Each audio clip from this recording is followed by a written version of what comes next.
All right. Hello, everyone. Good morning, and welcome to another day for the Building Science Breakroom with Passive.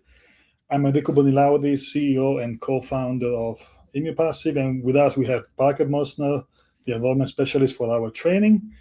I'm very excited today because we're going to talk about some very specific topics for warm climates. But before we dive into that, hey Parker, how are you doing today? Doing good, doing good. Excited to do another one of these. Nice. And as always, you can put your comments and likes in the chat. We're gonna respond them live. Keep in mind that we are a little bit on a delay between the what you see live and what we are talking about. But as long as you post your comments, we're gonna try to respond as much as we can. And if we don't get to answer all of your questions, we're gonna use your questions for the next edition of the Building Science Breakroom, which is once a month, every first Wednesday of the month. So the next one is going to be in early August. That being said, I'm going to start going through. Today, we're going to talk about a little bit of topics around warm climates, California, Texas, the south of the United States. And you can see this a little bit as a mini consulting round. So you can totally post your project-specific questions in the chat, or if you're looking at any specific products, or if you have any details that you cannot sort out, please put them in the chat. We're going to try to get to all of them today.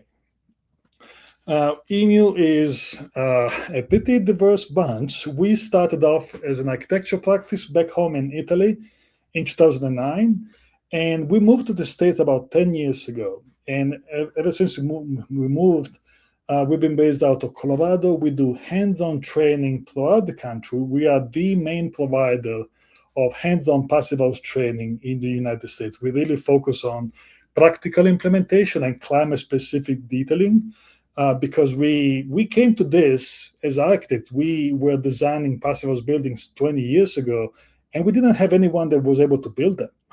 So we came out of this out of necessity, and we no longer practice architecture, but we have a lot of experience working with builders, general contractors, as well as facing different local climate conditions. We have a company called Emu because we started off in Australia, actually. That is where myself and the other co-founder met in the first place. So we have a pretty long history of taking the most advanced building science out there and make it translate that to real practical conditions for any climate zones. We work from Florida to Alaska. The spectrum could not be broader. So this is a little bit of our background. Today, we're going to start off with a first question, and that comes up pretty often, and it's about Title 24 and how it compares to Passive House. Title 24 has a big reputation for being advanced and stringent and progressive as a standard. And so a lot of conversations we have with California builders and California architects often lead to or start from the assumption that Title 24 may be a passive house light kind of building code or can be very comparable. So we wanted to address that today because that is very important. And it kind of really determines what you get with the standards that you comply with. So, sometimes people assume that Title 24 is as advanced as Passive House. And I've studied Title 24 for many years. And by Title 24, I mean Section 6, the part about the building envelope and the energy consumption. I'm not addressing the part about structural, seismic. I'm not talking about plumbing. I'm not talking about the wildlife-urban interface. I'm talking about the energy performance as well as the part of the building code that addresses health, comfort, and indoor air quality. So when I talk about Title 24, I'm referring to Section 6, to be more specific. And in my professional opinion, it is laughable. It is a joke to compare Title 24 and believe that it is comparable to Passive House. That is based on reading what Title 24 requires and what we ultimately are trying to achieve from buildings. In the first place, buildings are supposed to protect people and shelter people. and to be healthier and more comfortable than living outside. Literally. That is why we invented buildings in the first place. And Tattoo 24 fails miserably, in my opinion, in delivering healthy buildings because it really focuses on the mechanical systems. It's kind of like a carbon accounting or energy accounting, but it has extremely little concerns with air sealing. It has almost no concerns with thermal bridge mitigation from a mold and condensation standpoint. There are some thermal bridge considerations for standard default assemblies that you have in the softwares, but there's no real requirements to avoid mold in buildings. So if you're trying to think of, I would like to build a new building, maybe it's an office building, maybe it's a school for kids, I would like that to be free of mold. Tattoo 24 does not deliver that. Passive House does. This is where Buck, if you can put the first link in the chat. Absolutely. We wrote an article recently, maybe a month ago, comparing Tattoo 24 and see how it fails. It's kind of like venting about Tattoo 24 because the expectation is so high. You have a big progressive state, California, and you have this building code, Tattoo 24, that it's supposed to be one of the leading building codes in the country, and it fails miserably at doing that. Massachusetts is a lot more progressive. New York City has recently introduced a new New York City energy conservation code that requires buildings. All commercial buildings have to be tested for blower door test in New York City. It has to be effective thermal bridge mitigation in New York City.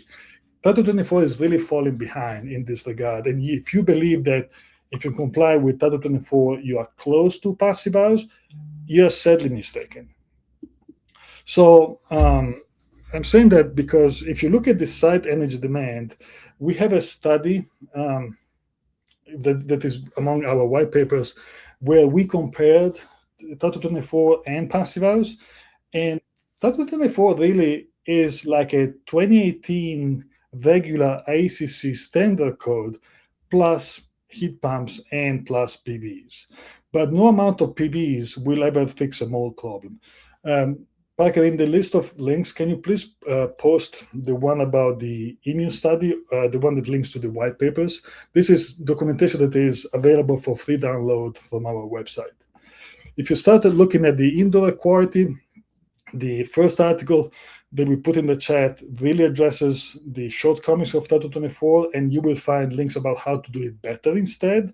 And doing better instead is implementing the Passive House strategies for indoor air quality, consisting of a very thorough air sealing of the building envelope and a continuous supply of filtered fresh air via an ERV or HRV system. So that is how Passive House provides that extra indoor air quality.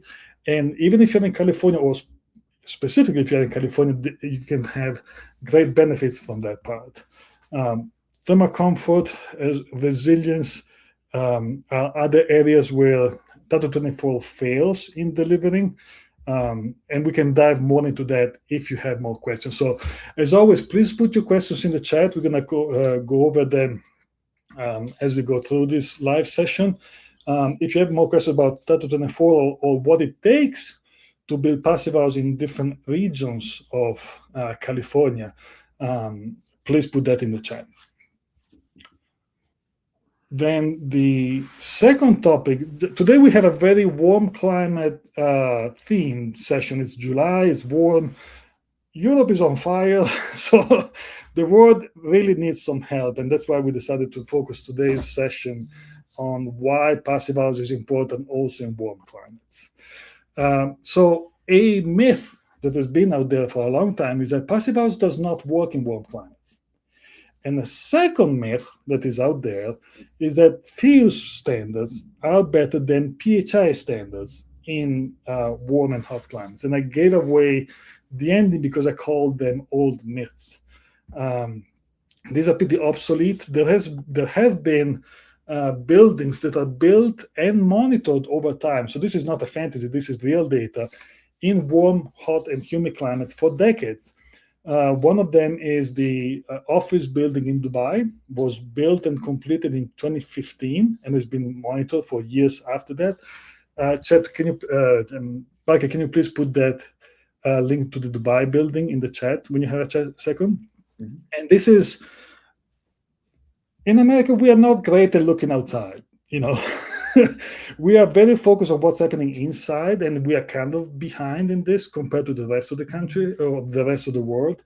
Spain is one of the leading countries in worldwide for high performance buildings and passive house. China is one of the largest markets and leading countries for passive house and high performance buildings worldwide.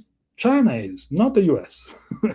And not only because they produce a lot of components like PVs or heat pumps, but because they've been working a lot on very large million square foot developments that are all certified passive house in warm and humid climates. So this myth may still linger like a bad smell in a room because we don't look outside much, but there have been buildings that have been built and occupied in warm and humid climate zones worldwide for decades. So this is where, if you're interested, we have more presentations coming up. We have one presentation in a couple of weeks. Sorry, we have one presentation next week about passive house strategies in warm and humid climates. And we also have a panel discussion with California passive house builders mid-July. Parker, please, you'll find the links to both the warm climate presentation and the panel discussion in the link that I gave you. So if you can please put them in the chat so we have them for people to check out. And to the comment, we talked about Dubai, and in the same white paper section that we posted a second ago, you can also access a white paper that we published comparing PHI and Phius standards to regular building codes. I was referring to Title 24 in my previous slide, but that study also covers comparison to Energy Star, Zero Energy Building, Pretty Good House, or the regular energy codes. And you will see how much better passive house buildings perform even compared even in warm climates. So it's an old myth, and this is where you want your building to work like a thermos, if you are, or a Yeti cooler. If you're on the beach, it's hot. You have your cool drinks inside your Yeti cooler. Your Yeti cooler is like your passive house. It's insulated, there's no infiltration, and it keeps your drinks cold, although it is hot outside. And you want to start thinking of buildings like thermoses, because if your building is well insulated and air sealed, then it will stay warm and it will stay cool for a long time without supplying it energy. So that is one of the advantages of using passive house in warm climates too. And how do we get there? That is the next step in this presentation. You may be familiar with the typical passive house principles, which I listed here on the left-hand side. Passive house principles consist of thermal insulation, high-performance windows, thermal bridge avoidance, high-performance windows, air sealing, and heat recovery ventilation. Now, when you're working in warm climates, shading is also very important, and you may believe that thermal mass may also be very important. And is that true or not? So this is where we always recommend to look at the data.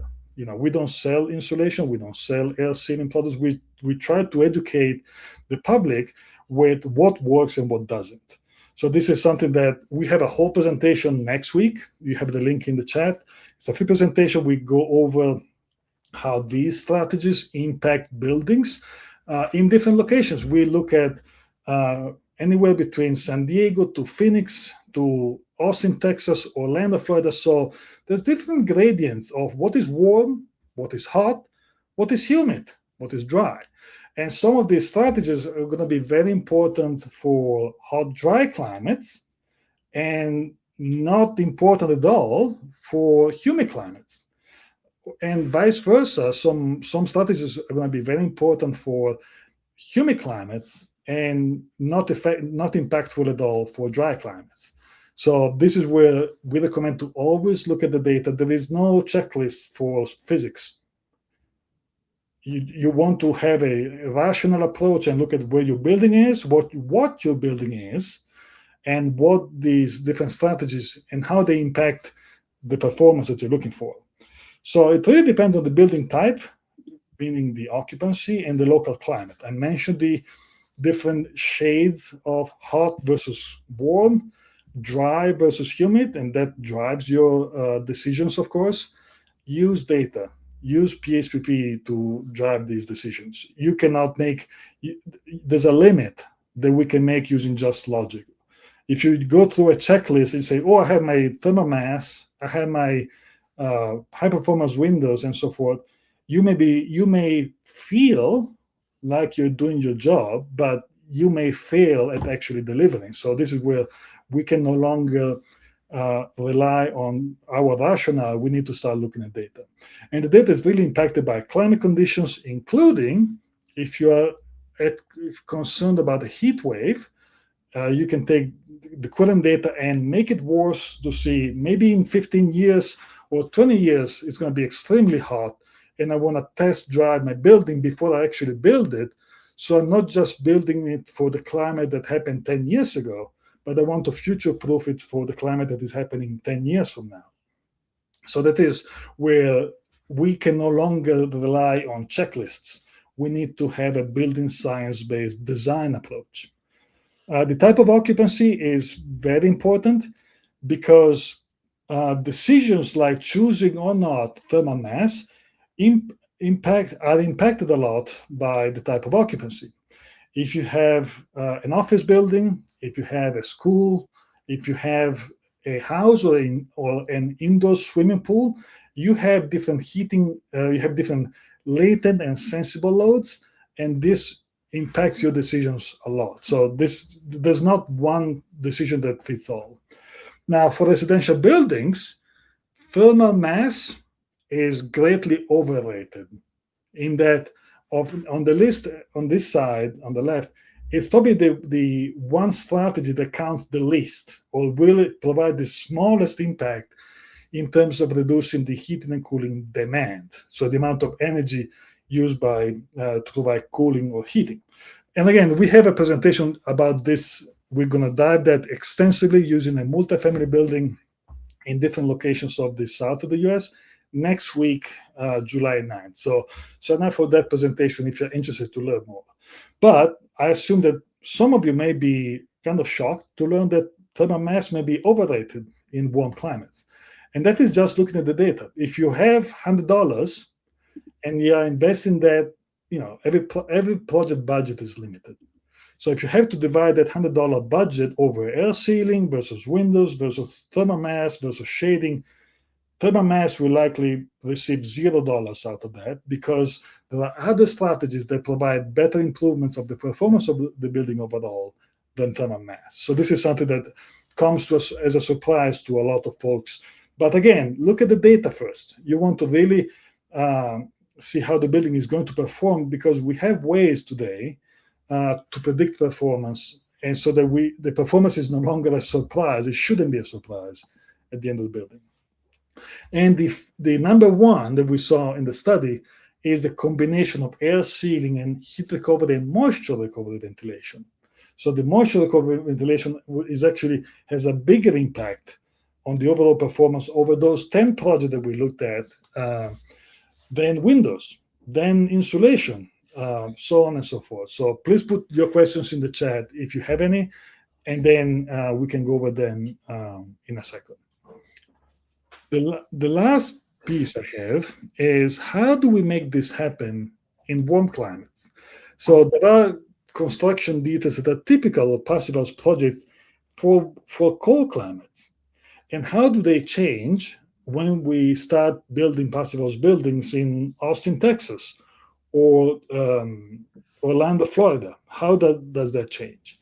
So what are some warm climate specific construction details for for passive house or for high performance buildings. This is not about certifying a building. This is not about green building certification. This is how to make buildings that become very dependable and reliable based on building science. So some of these details change significantly because now we are in a warm or hot or humid climate, including the position of the air barrier. Climate zone 1 and 2, like Miami, Texas, or Austin, Texas, or Los Angeles, you can get away with placing your air barrier on the exterior. Your WLB may be your air barrier without any exterior insulation. And by the way, you may not need exterior insulation if the climate is warm enough or mild enough.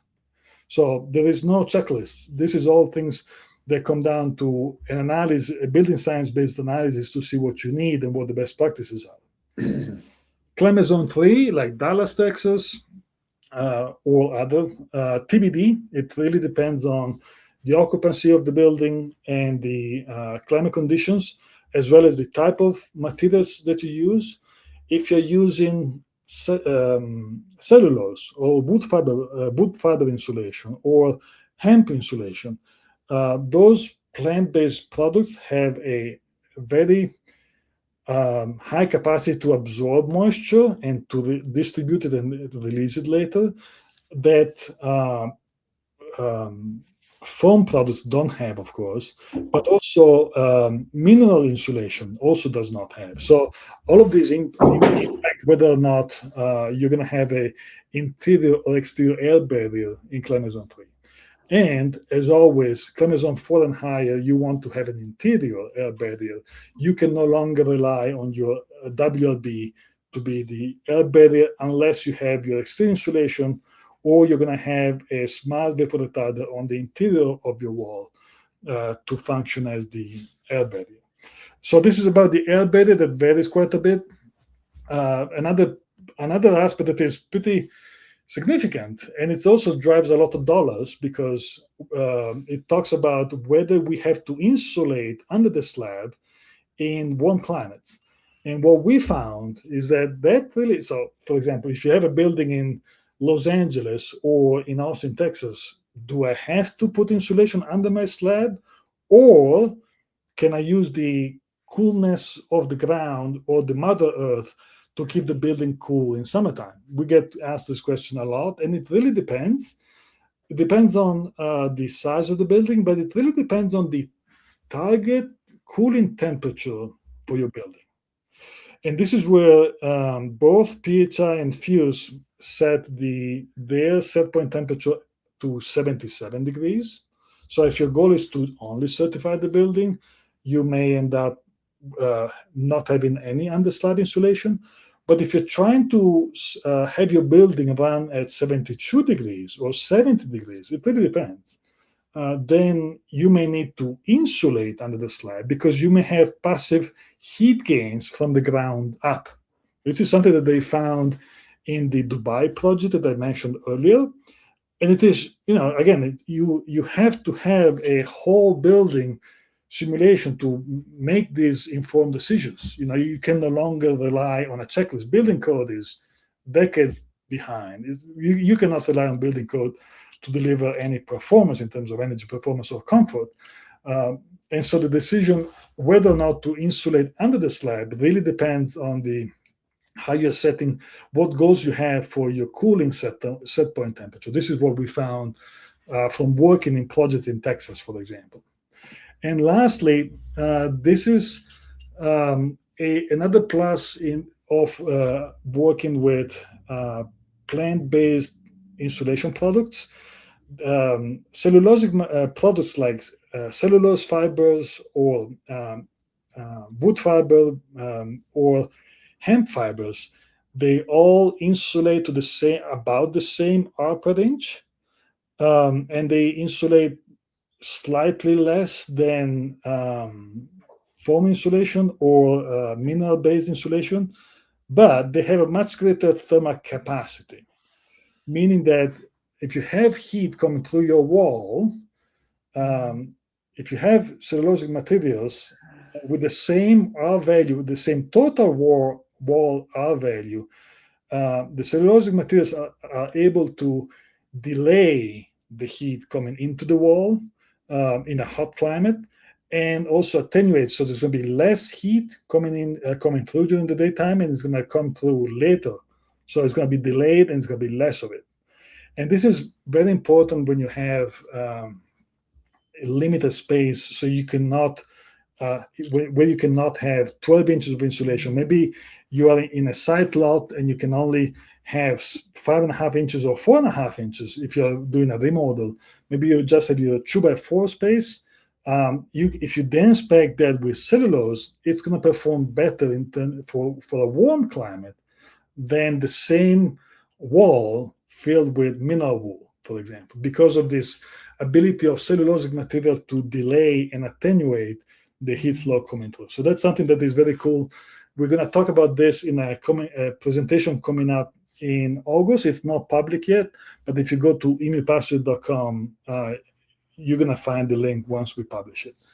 That being said, this is the time where we can look at the comments in the chat and answer them. So I'm really excited to see what questions you may have. And thank you, Parker, for posting all the links in the chat. Certainly. Yeah, at the moment, I don't think we have any questions at the moment. Awesome. But yeah, maybe we can stand by and wait for some people to ask them. Yeah. So, I've got a question. Yeah. What is the, I don't know, how fast is building passive house in warm climates growing? Are there more and more being added each year, and at what rate? I cannot tell you the rate exactly. Looking at internationally, Spain has been probably the leading country for warm climate passive house markets worldwide. They have high rises like 20 stories plus in Barcelona or Madrid, all built to passive house. So that has been pretty significant as a growth.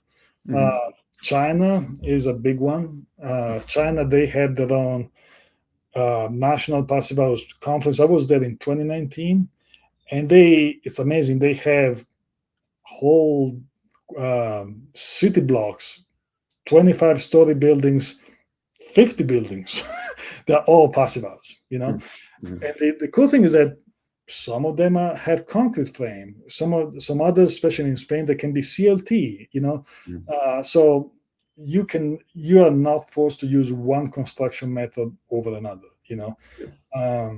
The one in Dubai is a panelized wood frame building. That was a decision from the owners. They ended up sourcing the panels either in Italy or Austria, I cannot remember, and they did not build it locally. But that was over 10 years ago, and that was a decision from the owners. They wanted to have something that was a landmark for sustainability. But I think China and Spain are the two markets that I would look at. Leading. Fastest growing in warm climates.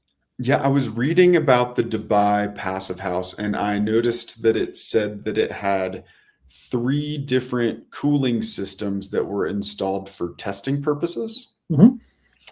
Yeah, and I guess it was, like you said, over 10 years ago now. So do you know kind of how those performed? So I know the project fairly well because the mechanical engineer and passive house consultant that was in charge of the project is a buddy of mine from Italy. They're performing pretty well. There's goals when you design a building, when you monitor a building. So they collected all kinds of data from the energy consumption, of course, from the building occupancy, but also they had a lot of sensors inside the walls. And what they in the most boring fashion, the results are pretty much what the model predicted, and that is the basic. And it's like science, or one of the goals of science, is to have predictable results. Mhm. And once science is good, the results are like, okay. Yep.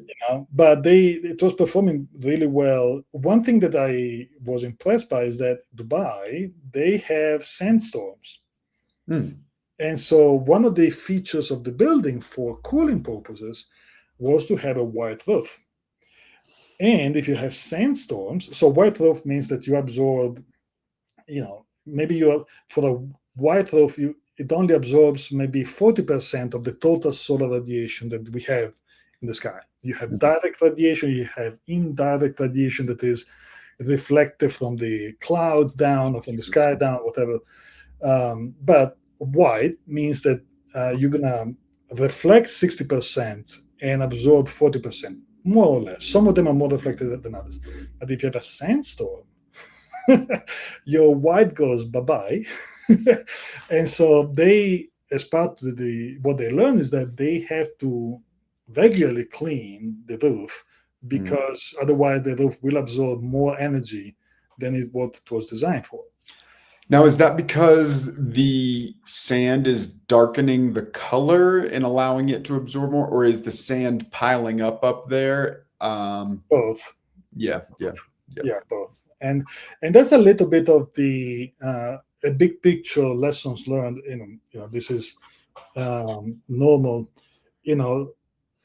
You can, you as a designer make decisions. Some areas are black and white, some areas are gray in what you can decide and what assumptions you can have. So if you're basing your assumption that your insulation is going to perform the best, and then it doesn't perform as well, you may want to take some safety margins. In fact, insulation slows the exchange of heat between two sides, the warm side and the cold side. And clearly, being in Dubai, your whole strategy is flipped, because now your cold side is in the inside. But what we typically refer to for the R per inch, or the performance of the insulation itself, is all relative to the testing temperature. There are labs that take your sample of mineral wool and take your samples of cellulose, and they test it at standard conditions. And then they say, okay, cellulose has 3.6 R per inch. So for each 1 inch of material that you install, you're going to get 3.6 R thermal resistance. For mineral wool, it's going to be 4. Spray foam is going to be whatever. And those are referred to standard testing conditions, which are, in Europe, they are at 50 degrees Fahrenheit. In the States, they are at 75 degrees Fahrenheit. And that's because the world is so dynamic that you cannot test it at all kinds of different temperature ranges.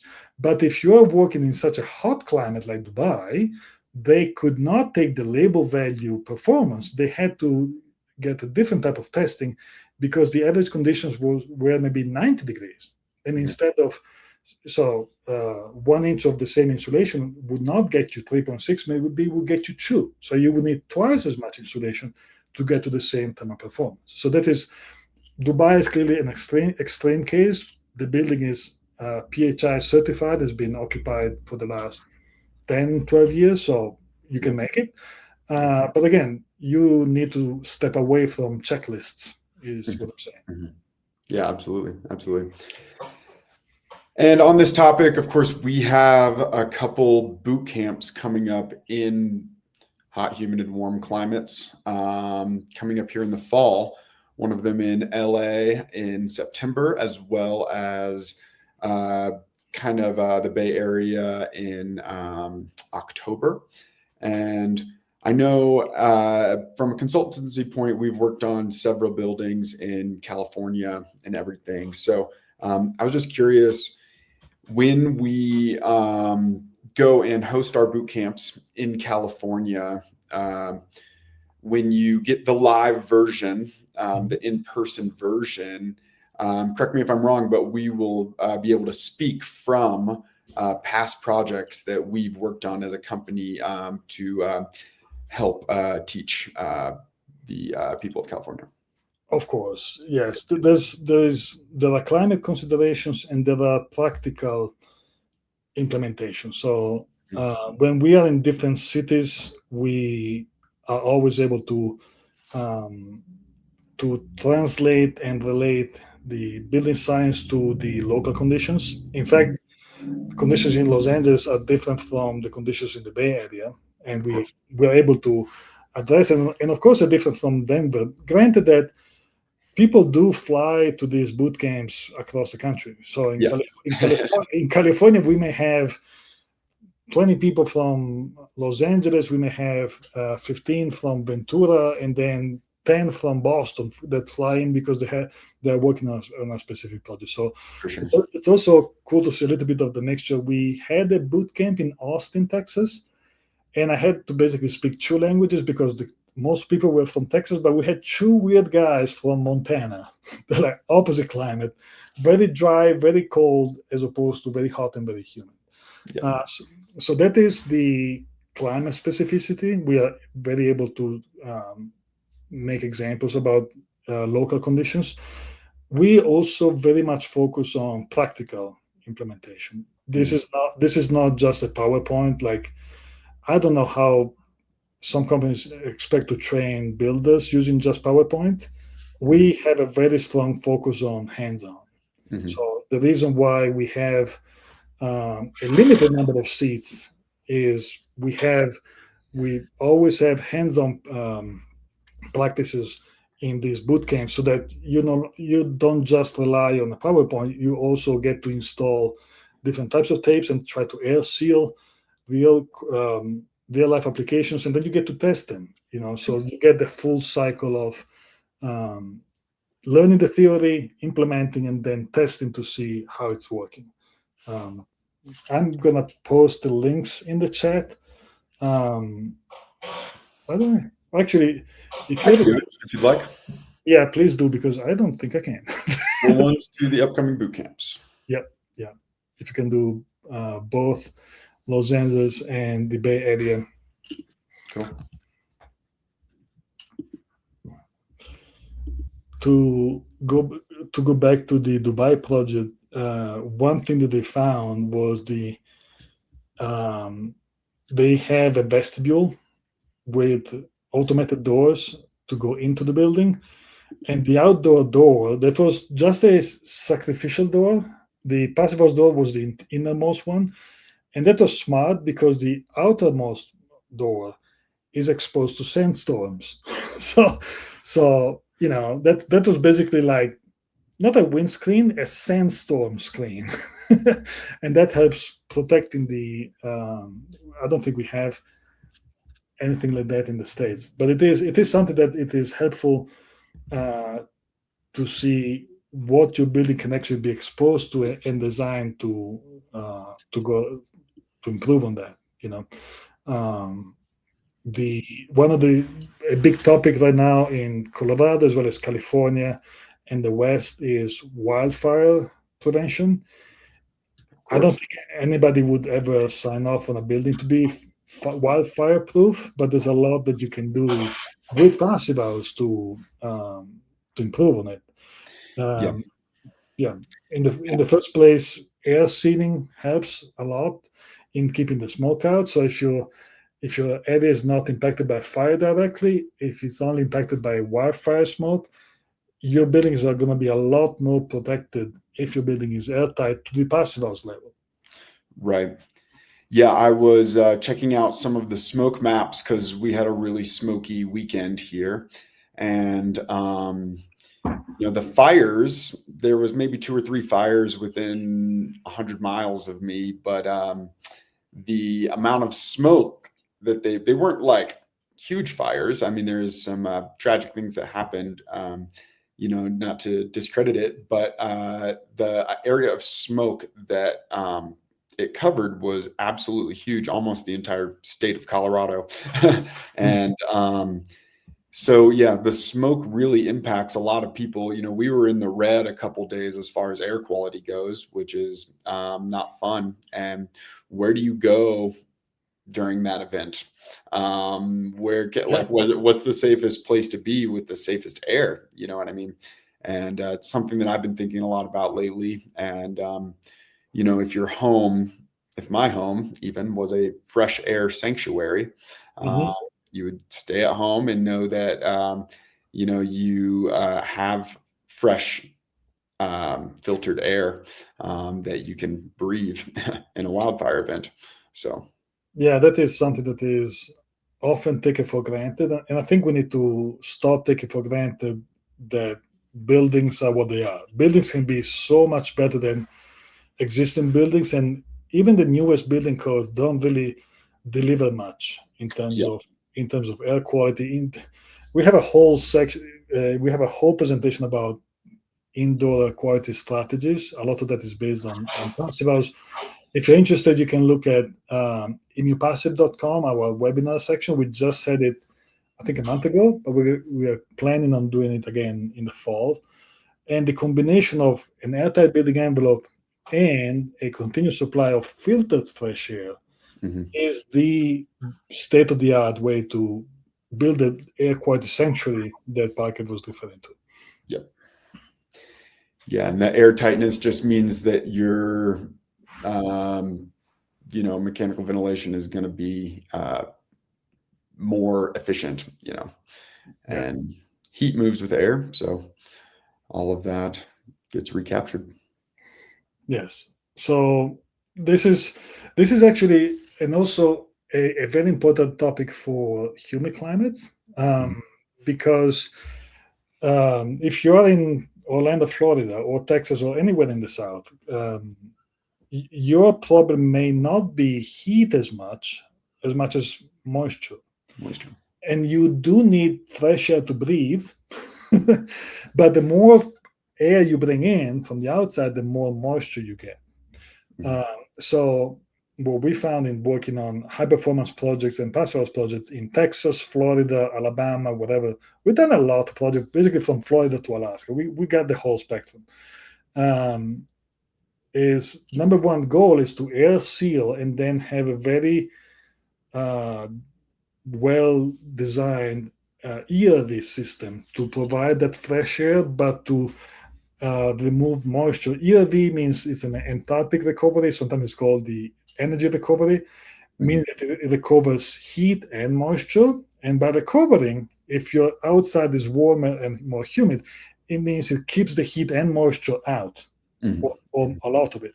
So you get the fresh air, but it helps reducing the amount of dehumidification you get. And in fact, in high performance and passive house buildings in the South, you often decouple the sensible cooling, so your AC, from your latent cooling, that is your dehumidification. And if your building is very well insulated and air sealed, you need less of both, but decoupling the two, the sensible cooling, so the temperature cooling, so to speak, from the dehumidification, allows you to be a lot more efficient and also have better indoor air quality. So this is where the science is the same, but if you are working on a project in Orlando, Florida, the results are going to be very different from Bozeman, Montana, for example. So it's the same concept, but very different outcomes on what do I need to do. What do you need to do? Yeah, in those arid climates, you want to retain the humidity inside if you can. Exactly. Yeah.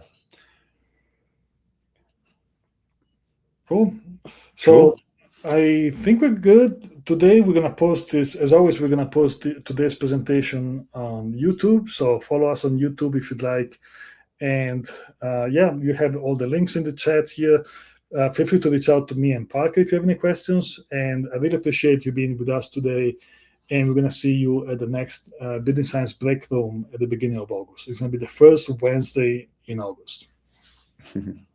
Awesome. All right. Thank you so much, Enrico. Thank you, Parker. Have a good day. You too.